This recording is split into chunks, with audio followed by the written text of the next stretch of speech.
WBCS and PSC coaching চ্যানেলে তোমাদের সকলকে ওয়েলকাম জানাচ্ছি। আজকে আমি তোমার যে ওয়েস্ট বেঙ্গল পুলিশের কনস্টেবলের প্রিলিমিনারি পরীক্ষাটা আসছে সেই পরীক্ষার প্রিভিয়াস ইয়ার জেনারেল সায়েন্স ও কম্পিউটার সায়েন্সের PYQ মানে পিভিআরইআর কোশ্চেনের সেট নম্বর 1টা নিয়ে এসেছি। কালকের আমি PYQ সেট 2টা নিয়ে আসবো। এই দুটো সেটেই কিন্তু আমি পুরোপুরি WB কনস্টেবল পরীক্ষার প্রিলিমসের যত জেনারেল সায়েন্স ও কম্পিউটার থেকে প্রশ্ন আছে সেট হয়ে যাবে। এই দুটো সেটে কিন্তু কমপ্লিট করে দেবো। আজকে আমি সেট নম্বর 1টা নিয়ে এসেছি, কালকে আমি সেট নম্বর 2টা নিয়ে আসবো। পুরো সব সেট কমপ্লিট হয়ে যাবে প্রিলিমসের কনস্টেবলে, WB কনস্টেবলের প্রিলিমসের জেনারেল সায়েন্স ও কম্পিউটারের সব সেট কমপ্লিট হয়ে যাবে। আর আমার ভিডিওগুলো ভালো লাগলে ভিডিওগুলোকে লাইক করো, পারলে চ্যানেলটাকে সাবস্ক্রাইব করে শেয়ার করো। আর এই যে প্রশ্নগুলো শুধুমাত্র কিন্তু তোমাদের ওয়েস্ট বেঙ্গল পুলিশের কনস্টেবল কিংবা ওয়েস্ট বেঙ্গল পুলিশ এসআই নয়, যে কোনো পরীক্ষা, সেটা কেন্দ্র সরকার বা রাজ্য সরকারের সমস্ত পরীক্ষাতেই কাজে আসবে। আর আমার ভিডিওগুলো ভালো লাগলে ভিডিওগুলোকে লাইক করো এবং আমার টেলিগ্রাম চ্যানেলটা যারা এখনও জয়েন করোনি তারা কিন্তু টেলিগ্রাম চ্যানেলটা জয়েন হয়ে যেও। টেলিগ্রাম চ্যানেলের লিঙ্কটা কিন্তু আমি প্রতিটা ভিডিওর শেষে কমেন্ট বক্সেও দিয়ে রাখি, আর ইউটিউবের ডেসক্রিপশন বক্সেও কিন্তু টেলিগ্রাম চ্যানেলের লিঙ্কটা দেওয়া আছে। তো চলো বন্ধুরা, আজকে ক্লাসটা শুরু করা যাক। সোনার রাসায়নিক চিহ্ন কি? GAU AG GD। সঠিক উত্তর হচ্ছে AU, যার পারমাণবিক সংখ্যা হচ্ছে 79। ঠিক আছে, সোনার যে কেমিক্যাল সাইন সেটা হচ্ছে AU এবং এর অ্যাটমিক নম্বর হচ্ছে 79। এবং সিলভার, তোমরা জানো যে সিলভার মানে রূপোর যদি কখনো রাসায়নিক চিহ্ন জানতে চাই, রূপোর রাসায়নিক চিহ্ন হবে কিন্তু AG। চলো পরের প্রশ্ন, CGS পদ্ধতিতে তাপের একক কি? Joule, Fahrenheit, calorie, Celsius. সঠিক উত্তর হচ্ছে ক্যালোরি। CGS পদ্ধতিতে তাপের একক হচ্ছে ক্যালোরি, আর SI পদ্ধতিতে তাপের একক হচ্ছে জুল। বায়ুতে জলীয় বাষ্পের পরিমাণ কোন যন্ত্রের সাহায্যে পরিমাপ করা হয়? হবে ওটা, ওখানে পরিমাপটা পড়েনি বন্ধুরা। বায়ুতে জলীয় বাষ্পের পরিমাণ কোন যন্ত্রের সাহায্যে পরিমাপ করা হয়? Barometer, hygrometer, thermometer, hydrometer. সঠিক উত্তর হবে হাইগ্রোমিটার যন্ত্রের সাহায্যে কিন্তু বায়ুতে জলীয় বাষ্পের পরিমাণ পরিমাপ করা হয়। চলো পরের প্রশ্ন, প্রমাণ চাপ ও তাপমাত্রায় 1 গ্রাম অনুপরিমাণ সব গ্যাসের আয়তন কত লিটার? অপশানগুলো দেখে নেওয়া যাক। 23.4, 22.4, 22, 12.4। সঠিক উত্তর হবে 22.4 লিটার। এখানে NTPও দেওয়া যদি থাকতো STPর বদলে, নর্মাল টেম্পারেচার অ্যান্ড প্রেশার, এখানটা স্ট্যান্ডার্ড টেম্পারেচার অ্যান্ড প্রেশার হবে, তখনও উত্তরটা একই হতো 22.4 লিটার। এই সম্বন্ধে কিন্তু আগে আমি পড়িয়েছিলাম বিশেষ যখন জেনারেল সায়েন্সের জেনারেল সায়েন্সের যখন সেটগুলো করিয়েছিলাম। এনার্জি কারেন্সি কাকে বলা হয়? NADP, NUDP, ADP, ATP। সঠিক উত্তর হবে ATP। ঠিক আছে, এনার্জি কারেন্সি কিন্তু কাকে বলা হয়? ATPকে বলা হয়। আর এইখান থেকে কিন্তু আরেকটা প্রশ্ন আসে, ওই জন্য ওটা কিন্তু আমি দিয়ে দিয়েছি। ATP মানে শোষণের সময় প্রায় কিন্তু 38 অণু ATP উৎপন্ন হয়। ঠিক আছে, তোমরা শোষণের চ্যাপ্টারটা পড়লে বুঝতে পারবে। এবং শোষণ মানে সবাত শোষণ, অবাত শোষণ, এবং দেখবে সবাত শোষণে অনেক পর্যায় আছে, গ্লাইকোলাইসিস, সেখানে কিন্তু একটা নির্দিষ্ট পরিমাণ ATP উৎপন্ন হয়। তারপরে ধরো কেপস চক্রে একটা নির্দিষ্ট পরিমাণ ATP অণু উৎপন্ন হয়, এবং ফসফোগ্লিসারাইড থেকে ও 3 ডাই ফসফোগ্লিসারাইড থেকে কিন্তু একটা নির্দিষ্ট পরিমাণ ATP অণু উৎপন্ন হয়। টোটাল মিলিয়ে 38 অণু ATP উৎপন্ন হয়। এগুলো কিন্তু ইন্ডিভিজুয়ালিও আসতে পারে। যখনই তোমরা WBCS মেন এই স্ট্যান্ডার্ডের পরীক্ষা দেবে তখন কিন্তু ডাইরেক্ট আসবে না যে কত অণু ATP উৎপন্ন হয়, তখন কিন্তু বলে দিল যে গ্লাইকোলাইসিস থেকে কত অণু ATP উৎপন্ন হয়, আর কেপস চক্র থেকে কত অণু ATP উৎপন্ন হয়, মানে বিভিন্নভাবে ঘুরিয়ে তোমায় দেবে, ডিটেলে পড়তে হবে এইগুলো কিন্তু তোমাদের। ঠিক আছে, এনার্জি কারেন্সি তাহলে কাকে বলা হয়? ATP বলা হয়। আর আমি একটা অ্যাডিশনাল একটু দিয়ে দিয়েছি যে 38 অণু ATP উৎপন্ন হয়। তো চলো পরের প্রশ্ন বন্ধুরা, নিচের কোনটি কিন্তু ক্ষুদ্রান্তের অংশ নয়? নিচের কোনটি ক্ষুদ্রান্তের অংশ নয়, মানে স্মল ইনস্টেস্টাইনের অংশ নয়? Duodenum, caecum, Ilium, jejunum. সঠিক উত্তর হবে সিকাম। সিকাম কিন্তু ক্ষুদ্রান্তের অংশ নয়, এটা কিন্তু একটা লার্জ ইনস্টেস্টাইনের অংশ বা বৃহৎ দন্তের অংশ। আর বাকি যেগুলো দেখছো ডিওডিনাম, ইলিয়াম ও জেজুনাম, এই তিনটেই কিন্তু ক্ষুদ্রান্তের অংশ। এই তিনটে কিন্তু খুব ভালো করে মুখস্থ রেখো, ডিওডিনাম, সিকাম আর তোমাদের ওই ডিওডিনাম, ইলিয়াম আর জেজুনাম, এই তিনটে ভালো করে মুখস্থ রেখো। কারণ ধরো এখানে যেরকম দিয়েছে কোশ্চনটা অন্য জায়গায় ঘুরিয়ে দিতে পারে। ধরো 4টে অপশনের সঙ্গে যে কোনো একটা দিয়ে দিল, ডিওডিনাম, ইলিয়াম বা জেজুনাম, বলে দিল এর ভেতরে কোনটা ক্ষুদ্রান্তের অংশ, তখন কিন্তু তোমাদের এটা না জানলে অসুবিধা হবে। তাই জন্য এই তিনটে ভালো করে মনে রেখো, ডিওডিনাম, ইলিয়াম, জেজুনাম, এই তিনটেই কিন্তু ক্ষুদ্রান্তের অংশ। নিচের কোনটি সবাত শোষণের একটি পর্যায় নয়? কেপস চক্র, সালোক সংশ্লেষ, গ্লাইকোলাইসিস, ফার্মান্টেশন। একটু আগেই তোমাদের বললাম যে কত অণু এটিপি উৎপন্ন, এটিপি মানে কত অণু এটিপি উৎপন্ন হয় শোষণের সময়, এটাও এটা শোষণেরই প্রশ্ন। ক্রেপস চক্র, গ্লাইকোলাইসিস, সালোক সংশ্লেষ, ফার্মেন্টেশন কোনটা কিন্তু সবাত শোষণের একটা পর্যায় নয়? সঠিক উত্তর হবে সবাত শোষণ মানে তোমার ধরো কি বলবো, সবাত শোষণ মানে হচ্ছে অ্যারোবিক রেসপিরেশন, আর অবাত শোষণ মানে হচ্ছে অ্যানারোবিক রেসপিরেশন। তোমরা আশা করি পড়েছো।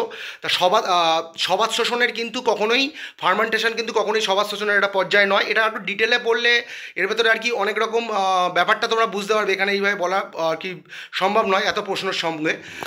কিন্তু যেমন ধরো গ্লাইকোলাইসিস যদি বলা যায় যে আমাদের সবাত শোষণ, কিংবা যদি বলো শোষণেরও কখনো যদি প্রশ্নে আসে যে শোষণের প্রথম পর্যায় কিন্তু গ্লাইকোলাইসিস, ঠিক আছে, কিংবা সবাত শোষণের প্রথম পর্যায় কিন্তু গ্লাইকোলাইসিস, দ্বিতীয় পর্যায়ে কেপ সাইকেল বলতে পারো, এইরকম আর কি। তো চলো পরের প্রশ্ন। ইলেকট্রিক হিটারে ফিলামেন্ট তৈরিতে নাইক্রোম ব্যবহার করা হয় কেন? নাইক্রোম ধাতুর রোধ বেশি, নাইক্রোম একটি মৌলিক ধাতু, নাইক্রোম সহজলভ্য, নাইক্রোমের তড়িৎ পরিবহন ক্ষমতা বেশি। সঠিক উত্তর হবে নাইক্রোম ধাতুর রোধ কিন্তু বেশি, নাইক্রোম ধাতুর রোধ কিন্তু বেশি, ঠিক আছে। আর নাইক্রোম কী দিয়ে তৈরি হয়? নিকেল ও ক্রোমিয়াম। প্রত্যেক ক্রিয়ার একটা পেস হবে ওখানে, এটা একসাথে হয়ে গেছে। একটি সমান ও বিপরীত প্রতিক্রিয়া থাকে। এটা নিউটনের কোন গতিসূত্র বলার দরকার নেই, সকলেই জানো আশা করি। এটা আমাদের নিউটনের তৃতীয় গতিসূত্র। প্রত্যেক ক্রিয়ার একটা সমান ও বিপরীতমুখী প্রতিক্রিয়া আছে। কোষের সুসাইড ব্যাগ কোন অঙ্গাণুকে বলা হয়? Centrosome, lysosome, mitochondria, ribosome. সঠিক উত্তর কিন্তু লাইসোজোমকে কিন্তু কোষের সুসাইড ব্যাগ বলা হয়। চলো পরের প্রশ্ন। বিমানের কাঠামো নির্মাণ করতে নিচের কোন ধাতুর ব্যবহার সর্বাধিক? লোহা, নিকেল, অ্যালুমিনিয়াম, তামা। বিমানের কাঠামো নির্মাণ করতে কিন্তু অ্যালুমিনিয়াম ধাতুর ব্যবহার সর্বাধিক প্রচলিত। চাপ প্রয়োগের ফলে বরফের গলে যাওয়া ও চাপ উঠিয়ে নিলে আবার কঠিন অবস্থায় ফিরে আসার ঘটনাকে কি বলা হয়? কঠিনীভবন, বাষ্পীভবন, ঘনীভবন, পুনশীল ভবন। সঠিক উত্তর হচ্ছে পুনশীল ভবন বা রেজিলেশন। আর যদি কঠিনীভবনটা কি জেনে নাও, একটা নির্দিষ্ট চাপ ও উষ্ণতায় তাপ নিষ্কাশন করলে, মানে তাপ বর্জন করলে তরল পদার্থ তরল অবস্থা থেকে কিন্তু কঠিন অবস্থায় পরিণত হয় বা রূপান্তরিত হয়। এই যে ঘটনাটা, এটাকে ফ্রিজিং বা কঠিনীভবন বলা হয়। আর এগুলো কিন্তু সবকটাই ইম্পর্টেন্ট। সংজ্ঞাগুলো না জানলে কিন্তু তোমরা যখন এইখানে যেরকম পুনশীল ভবনের সংজ্ঞাটা দিয়ে জানতে চেয়েছে এটা কি, বিভিন্ন রকম ঘনীভবন দিয়ে জানতে চাইলো, সংজ্ঞাটা দিয়ে জানতে চাইলো, বা সংজ্ঞাটা দিয়ে বলে দিল এটা কি, চারটে অপশানের মধ্যে তখন ঘনীভবনটা সিলেক্ট করতে হতো। এখানে যেন পুনশীল ভবন সিলেক্ট করতে হয়েছে। তরল পদার্থের বাষ্পে পরিণত হওয়ার প্রক্রিয়ায় কী বলা হয়? বাষ্পীভবন বা ভ্যাপোরাইজেশন। আর ঘনীভবন বা কনডেনশন কোনটাকে বলা হয়? কনডেনশন বানানটা মনে হয় বন্ধুরা আমার ভুল হয়েছে, তোমরা একটু চেক করে নিও, কিংবা আমিও কারেক্ট করে দেবো যখন আমি পিডিএফটা টেলিগ্রাম চ্যানেলে আপলোড করব। যাই হোক, কনডেনশন বানানটা আমার মনে হচ্ছে ভুল হয়েছে, কনডেনশন। যাই হোক, তাপবর্জন দ্বারা কোনো পদার্থের বাষ্পীয় অবস্থা থেকে তরলে পরিণত হওয়ার ঘটনাকে বলা হয়, ঘটনাকে কী বলে? ঘনীভবন। আচ্ছা, ওখানে আমি কি বলে আবার লিখে ফেলেছি, মানে এত প্রশ্ন ছিল, মানে একটুখানি উল্টোপাল্টা ওয়ার্ড চলে এসছে। তাপবর্জন দ্বারা কোনো পদার্থের জলীয় বা তাপবর্জন দ্বারা কোনো পদার্থের বাষ্পীয় অবস্থা থেকে তরলে পরিণত হওয়ার ঘটনাকে বলা হয় ঘনীভবন। মানে ধরো কোনো পদার্থর একটা বাষ্পীয় অবস্থাতে আছে, সেইখান থেকে আমরা তাপ নিষ্কাশন করলাম বা বর্জন করলাম, সেটা তরলে পরিণত হয়ে গেল, সেই যে ঘটনাটাকে, এটাকে বলা হয় ঘনীভবন, ঠিক আছে। নিচের কোনটি পটাশিয়াম নাইট্রেটের রাসায়নিক সংকেত? KNO3। পটাশিয়াম নাইট্রেটের রাসায়নিক সংকেত হচ্ছে KNO3। থাইরক্সিন হরমোন কোন গ্রন্থি থেকে ক্ষরিত হয়? Pituitary, thalamus, hypothalamus, thyroid. সঠিক উত্তর হবে থাইরয়েড গ্রন্থি থেকে কিন্তু থাইরক্সিন হরমোন ক্ষরিত হয়। নিচের কোনটি ভূগর্ভস্থ কাণ্ডের উদাহরণ নয়? আলু, ওল, আদা, ফুলকপি। সঠিক উত্তর হচ্ছে ফুলকপি। বাকি তিনটেই কিন্তু সবকটাই কিন্তু ভূগর্ভস্থ কাণ্ডের উদাহরণ। হাইড্রোজেন গ্যাসের সাপেক্ষে নিচের কোনটি সত্য নয়? হলুদ বর্ণের, স্বাদহীন, দাহ্য, গন্ধহীন। সঠিক উত্তর হবে হলুদ বর্ণের, ঠিক আছে। হাইড্রোজেন গ্যাসের সাপেক্ষে কিন্তু নিচের কোনটি সত্য নয়? হলুদ বর্ণের, এটা কিন্তু সত্য নয়, এটা বর্ণহীন একটা গ্যাস। তরল ধাতু কোনটি? সোডিয়াম, সোনা, রূপা, পারদ। এখানকার যে অপশানগুলো আছে সেই অনুযায়ী সঠিক উত্তর কিন্তু পারদ বা মার্কিউরি কিন্তু একটা তরল ধাতু, যার রাসায়নিক সংকেত হচ্ছে Hg এবং যার অ্যাটমিক নম্বর হচ্ছে 80। প্রাকৃতিক নির্বাচনবাদের বা ন্যাচারাল সিলেকশন থিওরির প্রবক্তাকে? Mendel, Lamarck, Darwin, Newton. সঠিক উত্তর হচ্ছে ডারউইন বা চার্লস ডারউইন কিন্তু প্রাকৃতিক নির্বাচনবাদের প্রবক্তা। কোনো একটি মাছকে জলের ভিতর দেখলে সেটিকে ওর সঠিক অবস্থান থেকে একটু ওপরে ওঠা অবস্থায় দেখায়। এটা আলোকের কোন ধর্মের জন্য হয় আর কি? প্রতিফলন, আভ্যন্তরীণ পূর্ণ প্রতিফলন, বিচ্ছুরণ, প্রতিসরণ। সঠিক উত্তর হবে, আচ্ছা বন্ধুরা এটা কিন্তু ভুল হয়েছে, এটা হবে প্রতিসরণ হবে, ঠিক আছে? এটা কিন্তু প্রতিসরণ হবে। কোনো একটা মাছকে জলের ভিতর থেকে দেখলে সেটিকে ওর সঠিক অবস্থান থেকে একটু ওপরে ওঠা অবস্থায় দেখা যায়। এটা আলোকের কোন ধর্মের জন্য হয়? প্রতিসরণ ধর্মের জন্য হয়। এখানে কিন্তু আভ্যন্তরীণ পূর্ণ প্রতিফলন হবে না। জলের ভেতর কোনো মাছকে বায়ু, ধরো এটা কি কেন হয়, কি হয় ব্যাপারটা, জলের ভেতর বড় ধরো কোনো মাছ আছে, বায়ু মাধ্যম থেকে আমরা যখন দেখি সেটাকে প্রতিসরণের জন্য কিন্তু সঠিক অবস্থার থেকে ওটাকে অনেকটা উপরে ভেসে ওঠা অবস্থায় দেখা যায়, ঠিক আছে? কিন্তু ও কিন্তু যে অবস্থানে থাকে তার থেকে তুমি দেখবে যে ওটা অনেক উপরে ভেসে আছে, কিন্তু ও কিন্তু তুমি যে পজিশনটায় দেখছো তার থেকে ও কিন্তু নিচে আছে, ঠিক আছে? এটা কিন্তু আলোর প্রতিসরণের জন্য হয়, ঠিক আছে? এটা কিন্তু আলোর প্রতিসরণ ধর্মের জন্য হয়। এখানে কিন্তু তোমার এটা হবে না, মানে এই আভ্যন্তরীণ মানে ইন্টারনাল রিফ্লেকশনটা হবে না। এটা কিন্তু আলোর প্রতিসরণ ধর্মের জন্য কিন্তু এই ঘটনাটা ঘটে, ঠিক আছে? এই যে কোনো মাছকে যখন আমরা জলের ভিতর অবস্থায় দেখি ওর সঠিক অবস্থান থেকে কিন্তু অনেক উপরের দিকে থাকে, এটা রিফ্রাকশান অফ লাইট, মানে এই মানে লাইটের যে রিফ্রাকশান সেটার জন্য কিন্তু হয়। এটা আমি পিডিএফে কারেক্ট করে দেবো এবং আমি কমেন্ট বক্সেও দিয়ে দেবো। আমি জাস্ট কিন্তু এতটা লিখতে পারবো না, ধরো আমি এটা জাস্ট দিয়ে দেবো যে এটা এরমভাবে দিয়ে দেবো যে এটা আভ্যন্তরীণ পূর্ণ প্রতিফলন হবে না, ওটা প্রতিসরণ হবে। এইভাবে আমি কমেন্ট বক্সে লিখে দিচ্ছি, আর যখন তোমরা পিডিএফটা পাবে মানে কারেক্ট দেখতে পাবে আর কি। মানে যখন তোমরা মাছকে যে পজিশনে দেখছো বায়ু মাধ্যম থেকে, কিন্তু ও কিন্তু যে পজিশনে দেখছো তার থেকে অনেক নিচে আছে। এটা প্রতিসরণের জন্য কিন্তু ওকে অনেক উপরে দেখাচ্ছে, মানে রিফ্রাকশনের জন্য লাইটের অনেক উপরে দেখাচ্ছে। C++ কি? একটি ইনপুট ডিভাইস, একটি অপারেটিং সিস্টেম, একটি অ্যাসেম্বলি ল্যাঙ্গুয়েজ, একটি প্রোগ্রামিং ল্যাঙ্গুয়েজ। সঠিক উত্তর একটি প্রোগ্রামিং ল্যাঙ্গুয়েজ। C++ কিন্তু একটা প্রোগ্রামিং ল্যাঙ্গুয়েজ। ক্লোরোফিলে নিম্নলিখিত কোন ধাতুটি বর্তমান? Barium, beryllium, magnesium, calcium. সঠিক উত্তর হবে ম্যাগনেসিয়াম। ক্লোরোফিলে কিন্তু নিম্নোক্ত কোন ধাতুটা বর্তমান? ম্যাগনেসিয়াম ধাতুটা বর্তমান। সিনেমা হলে প্রজেক্টর রূপে কোন লেন্স ব্যবহৃত হয়? মেনিস্কাস লেন্স, উত্তল লেন্স, অবতল লেন্স, জুম লেন্স। সঠিক উত্তর হচ্ছে উত্তল লেন্স বা কনভেক্স লেন্স কিন্তু সিনেমা হলে প্রজেক্টর রূপে ব্যবহৃত হয়। চলো পরের প্রশ্ন, এলপিজিতে নিম্নোক্ত কোন গ্যাস থাকে? আইসোবিউটেন ও প্রোপেন, বিউটেন ও আইসোবিউটেন, বিউটেন ও প্রোপেন, উপরের কোনোটাই নয়। সঠিক উত্তর কিন্তু বিউটেন ও প্রোপেন, ঠিক আছে? এখানকার অপশান অনুযায়ী কিন্তু সঠিক উত্তর হবে বিউটেন ও প্রোপেন। এলপিজির ফুল ফর্ম হচ্ছে লিকুইফাইড পেট্রোলিয়াম গ্যাস, এবং প্রোপেনের সংকেত C3H8, বিউটেনের সংকেত C4H10। যদি পৃথিবীর চারিদিকে বায়ুমণ্ডল না থাকতো তাহলে পৃথিবী কেমন হতো? অত্যাধিক উষ্ণ, সামান্য উষ্ণ, অত্যাধিক শীতল, উপরের কোনোটাই নয়। সঠিক উত্তর কিন্তু হবে এখানকার অপশান অনুযায়ী আমি অত্যাধিক উষ্ণ দিয়েছি। মানে ব্যাপারটা হয় যদি পৃথিবীর চারিদিকে বায়ুমণ্ডল না থাকতো তাহলে কিন্তু কি হতো, সকালবেলা ধরো প্রায় 110 ডিগ্রি সেলসিয়াস উষ্ণতা থাকতো এবং রাত্রির বেলা -190 ডিগ্রি সেলসিয়াস থাকতো। মানে এক্ষেত্রে হওয়া উচিত ছিল দিনের বেলায় অত্যাধিক উষ্ণ, মানে পৃথিবীর চারিদিকে যদি অ্যাটমসফিয়ারটা না থাকতো তাহলে কি হতো, দিনের বেলায় অত্যাধিক উষ্ণ ও রাত্রির বেলায় অত্যাধিক শীতল। অপশানটা এইভাবে দেওয়া উচিত ছিল ওদের, ওরা কিন্তু অপশানটা দেয়নি। এইভাবে কেন দিয়েছে আমি জানি না। দিনের বেলা প্রায় +110 ডিগ্রি সেলসিয়াস উষ্ণতা হতো এবং রাত্রিবেলা -190 ডিগ্রি সেলসিয়াস হতো। এইভাবে দেওয়া উচিত, দিনের বেলায় অতি উষ্ণ, রাত্রির বেলায় অতি শীতল। নিম্নোক্ত কোন অঙ্গটি স্বয়ংক্রিয় স্নায়ুতন্ত্র দ্বারা নিয়ন্ত্রিত হয়? গ্রন্থি, হৃদযন্ত্র, চক্ষু, জরায়ু। এখানকার সঠিক অপশান অনুযায়ী হৃদযন্ত্র। এছাড়াও স্বয়ংক্রিয় স্নায়ুতন্ত্র দ্বারা অনেক অঙ্গ নিয়ন্ত্রিত হয়। এখানকার অপশান অনুযায়ী সঠিক উত্তর হবে হার্ট কিন্তু স্বয়ংক্রিয় মানে অটোনোমাস নার্ভাস সিস্টেম দ্বারা কিন্তু কন্ট্রোল হয়। লেন্সের ক্ষমতার একক কি? Watt, metre, centimetre, dioptre. সঠিক উত্তর হবে ডায়োপ্টার, ঠিক আছে? লেন্সের যে ক্ষমতার একক সেটা কি? ডায়োপ্টার। আর এই ডায়োপ্টার বাংলা স্পেলিংটা কিন্তু বিভিন্ন জায়গায় বিভিন্নভাবে দেখতে পাবে, ডায়োপ্টার এইভাবেও দেখতে পারো। নিম্নলিখিত কোনটি একটি অপারেটিং সিস্টেম নয়? আমি কম্পিউটারে কোশ্চেন এবং জেনারেল সায়েন্সের কোশ্চেন আমি ভিডিও শুরুতেও বলে দিয়েছি, আলাদা আলাদা করিনি। জেনারেল সায়েন্সের কোশ্চেন ও কম্পিউটারের কোশ্চেন কিন্তু আমি একই সঙ্গে এনেছি, আমি যখন থাম্বনেলটা দেবো দেখলে বুঝতে পারবে।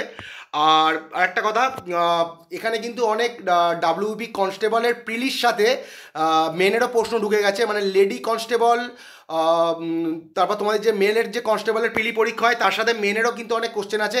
ওই জন্য মেনের পরীক্ষার জন্য তোমরা যদি এই প্রশ্নগুলোই দেখো এখান থেকেই সব পেয়ে যাবে। যে কটা আমি সেট ছেড়েছি already, static GK, history, geography, সব কটাই মেন প্রিলি একসঙ্গে দেওয়া আছে। কিন্তু আমি মানে ওখানে দেখাচ্ছি যে প্রিলি, কিন্তু মেনেরও প্রশ্ন দেওয়া আছে ওখানে। যারা ভিডিওটা স্কিপ না করে দেখছো তারা কিন্তু শুনতে পাবে।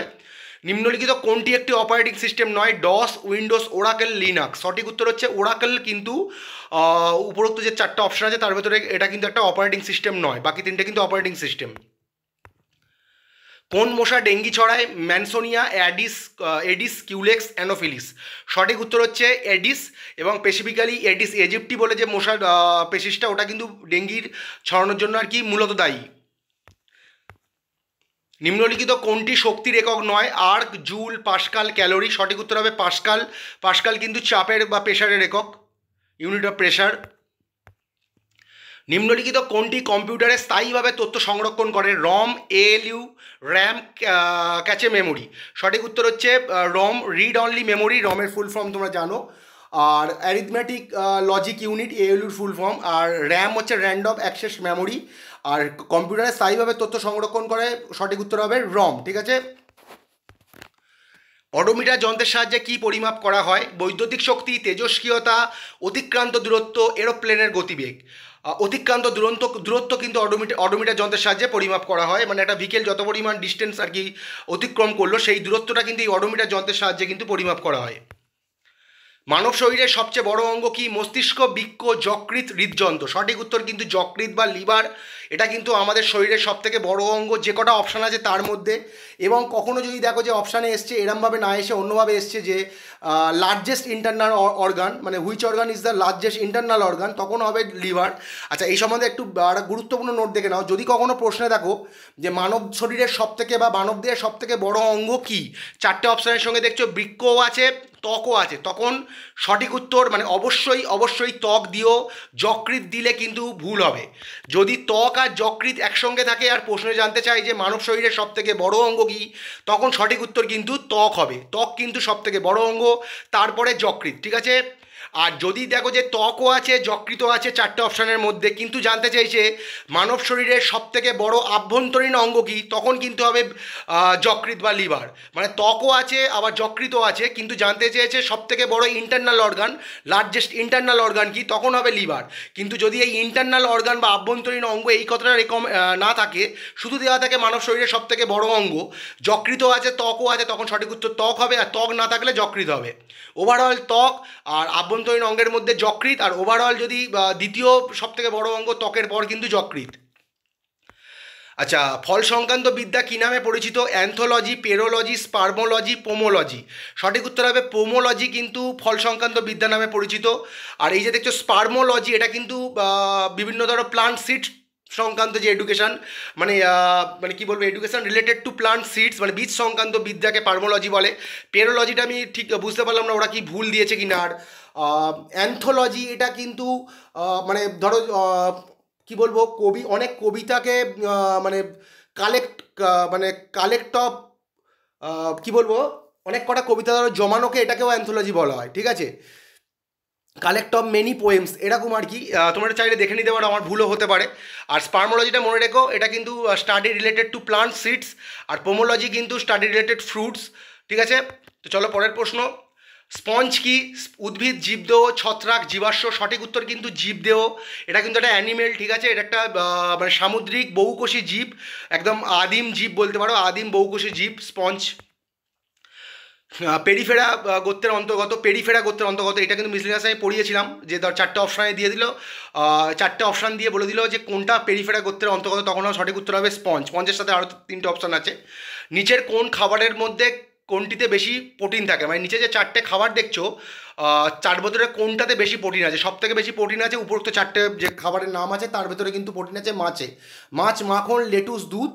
লেটুস একটা শাক। সব থেকে বেশি প্রোটিন আছে মাছে। অগ্নি প্রতিরোধক কী দিয়ে তৈরি হয়? অ্যাসবেস্টস, সুতি কাপড়, অভ্র, ক্যাডমিয়াম, মানে অগ্নি প্রতিরোধক, ধরো মানে আগুন লাগবে না এমন ড্রেস ধরো তৈরি হয়েছে, বা অগ্নি প্রতিরোধক কোনো জিনিস কী দিয়ে তৈরি হয়েছে, সেটাতে কী ব্যবহার করা হয়? অ্যাসবেস্টস ব্যবহার করা হয়। অ্যাসবেস্টস একটা সিলিকেট মিনারেল, মানে সিলিকেট খনিজ আর কি, one kind of silicate mineral asbestos.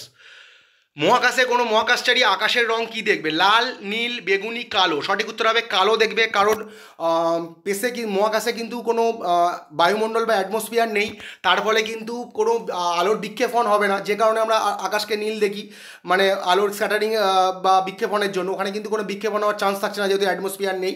ওই কারণে কিন্তু মহাকাশে কিন্তু তোমার মহাকাশচারী কিন্তু ওখানে কালো দেখবে। ফটোগ্রাফিক ফিল্মের আলোকচিত্র পরিস্ফুট করার জন্য কোন রাসায়নিক দ্রব্য ব্যবহার করা হয়? Sodium carbonate, sodium sulphate, silver bromide, hydroquinone. সঠিক উত্তর হবে সিলভার ব্রোমাইড, ঠিক আছে, AgBr। ফটোগ্রাফিক ফিল্মের আলোকচিত্র পরিস্ফুটন করার জন্য কোন রাসায়নিক দ্রব্য ব্যবহার করা হয়, বা ফিল্ম ডেভেলপ করার জন্য সিলভার ব্রোমাইড ব্যবহার করা হয়।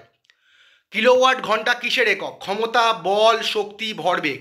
সঠিক উত্তর হচ্ছে শক্তির একক। কিলোওয়াট ঘন্টা কিন্তু শক্তির একক। কোন ঋতুর আমাদের শরীরে বিশেষ ফ্যাটের প্রয়োজন হয়? মানে কোন ঋতুতে আমাদের শরীরের বিশেষ ফ্যাটের প্রয়োজন হয়? বসন্তকাল, শীতকাল, বর্ষাকাল, গরমকাল। সঠিক উত্তর হচ্ছে শীতকালে কিন্তু আমাদের শরীরে বেশি ফ্যাটের প্রয়োজন হয়। খনিজ পদার্থ ফ্লোরিনের অভাবে মানব শরীরে কি কি কি ক্ষতি হয়?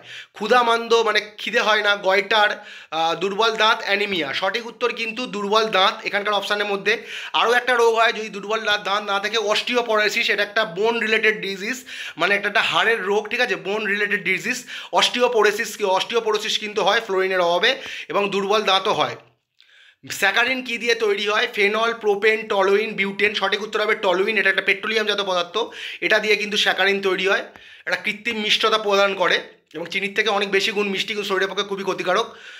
মোবাইল ফোনে ব্যবহৃত প্রযুক্তি GSM এর পুরো কথাটি হলো geography satellite for mobile, global system for mobility, global system for mobile, জিওটেশন ফর মোবিলিটি। সঠিক উত্তর হচ্ছে গ্লোবাল সিস্টেম ফর মোবাইল, ঠিক আছে। মোবাইল ফোনে যে GSM, আগে দেখতে যে GSM CDMA এইভাবে থাকতো, এখন এই কথাগুলো আর অতটা ইউজ হয় না। আমাদের সময় ছিল যে GSM কে ফোন কিনেছে, কি CDMA ফোন কিনেছে, মানে CDMA ফোন কিনে তাদের সিম চেঞ্জ করা যেত না, GSM কিন্তু চেঞ্জ করা যেত, মানে এখন কিন্তু এগুলো অত লাগে না, মানে এই কথাগুলো আর ইউজ হয় না বেশি। তাহলে global system for mobile, GSM পুরো কথাটা অর্থ হলো গ্লোবাল সিস্টেম ফর মোবাইল, মানে বেশিরভাগই ফোন এখন GSMই বলতে পারো। কিসের অভাবের জন্য দুধকে এখন সুষম খাদ্য বলা হয় না?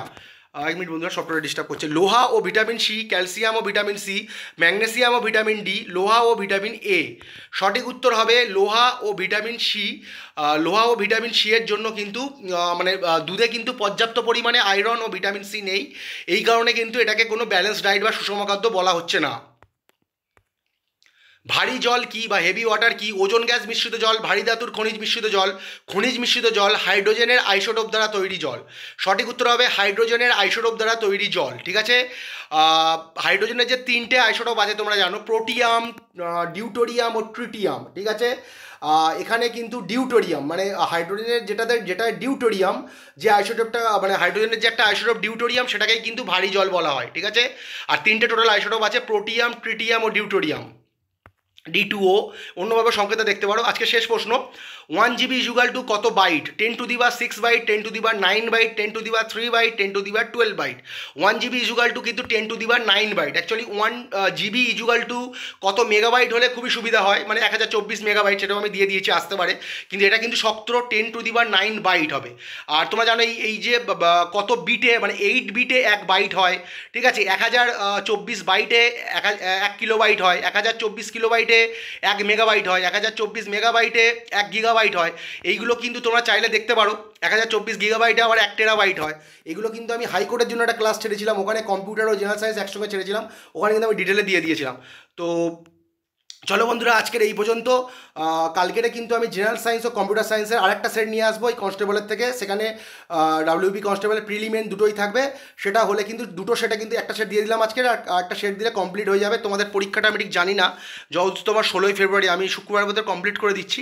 আর পলিটি আর স্ট্র্যাটেজিকের একটা সেট বাকি রাখছে। তো চলো বন্ধুরা, আজকের এই পর্যন্ত। Good day and good bye.